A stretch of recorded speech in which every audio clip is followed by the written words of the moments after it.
কোটা সংস্কার আন্দোলনের সময় ১৯ জুলাই পুলিশের গুলিতে নিহত হন মাহমুদুর রহমান সৈকত। একমাত্র ছেলে হারানোর বেদনায় শোক স্তব্ধ সৈকতের বাবা মা। প্রিয় ভাইটিকে হারিয়ে এখন শুধু স্মৃতি হাতড়ে বেড়ান বোনেরা। ঘটনার পর বিচার চাওয়ার সাহস ছিল না পরিবারের। তবে এখন পরিবর্তিত পরিস্থিতিতে স্বজন হত্যার ন্যায় বিচারের প্রত্যাশা পরিবারটির। তাইমুর রশিদের রিপোর্ট। কোটা সংস্কার আন্দোলনে তখন উত্তাল পুরো দেশ। ১৯ জুলাই রাজধানীর অন্যান্য এলাকার মতোই মোহাম্মদপুর বাস স্ট্যান্ডে শিক্ষার্থীদের সঙ্গে চলছে আইনশৃঙ্খলা রক্ষাকারী বাহিনীর সংঘর্ষ। বন্দুক গুলিতে গুরুতর আহত এমন খবরে ছুটে যায় মাহমুদুর রহমান সৈকত। হঠাৎই একটি বুলেট এসে একেবারে মাথায় আঘাত করে, নিথর হয়ে যায় সৈকত। মাস পেরিয়ে গেলেও সৈকতের পড়ার টেবিলটি এখনো সেভাবেই পড়ে আছে।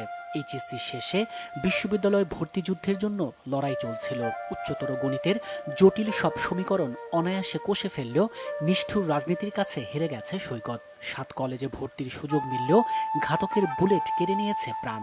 অনবরত আমি ওর নাম্বারে কল দিতেছি, হঠাৎ করে একটা ছেলে ওর নাম্বার টেলিফোন রিসিভ করলো, করে সরাসরি সে আবার বললো যে আপনার ছেলে মারা গেছে। যখন এটা শোনার পরে আমি তো বাবা, আমি ৫-৭ মিনিটের মতন সেন্সলেস হয়ে রয়েছি।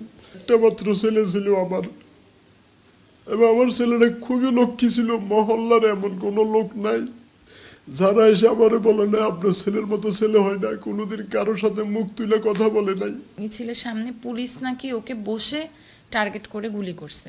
ও একটা পিলারের পিছনে ছিল। একটা মানে ভিডিওতে এরকম দেখতেছি সবাই দৌড় দিচ্ছে, ও দাঁড়ায় আছে ওই জায়গায়। ক্ষোভে ছিল ওই সময়। ওর বন্ধু গুলি খাইছে, ক্ষোভ কি ও দেখাবে না আমি দেখাবো? ওর বন্ধু গুলি খাইছে, ওই ক্ষোভটা ওর ভিতরে যে পুলিশ গুলি করছে ওর বন্ধুকে। ও অনেক জোরে জোরে শ্বাস নিতেছিল। ওই যে ওই ভিডিওগুলোতে দেখছি ওই জায়গায় দাঁড়ায় ছিল, ও নড়ে না, ও পিছে যায় না। মানে ওর ক্ষোভ পুলিশের সামনে দাঁড়ায় আছে, ওই দিকে থেকে নড়ে না। হাস্যজ্জ্বল সৈকত ছিল পরিবারের প্রাণ। আটপৌরে মধ্যবিত্ত পরিবারে ভাই বোনদের খুনসুটি আর পোষা বিড়ালকে নিয়ে আনন্দঘন দিনগুলো এখন অশ্রু সজল স্মৃতি। স্বজনদের বুক জুড়ে শুধুই হাহাকার। যখন পুরানো গভর্নমেন্ট হাসিনা সরকার পাওয়ার ছিল তখন বলছে যে আমি বিচার কার কাছে যাবো, যে আমার ছেলেকে খুন করছে আমি তার কাছে তো বিচার চাইতে পারি না।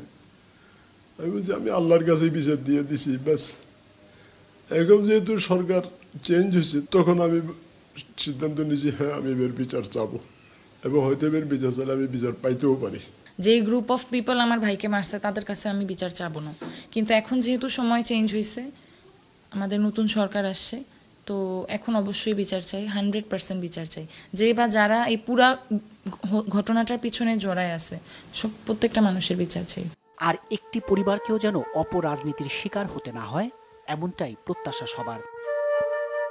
তাইমুর রশিদ, বাংলা ভিশন, ঢাকা।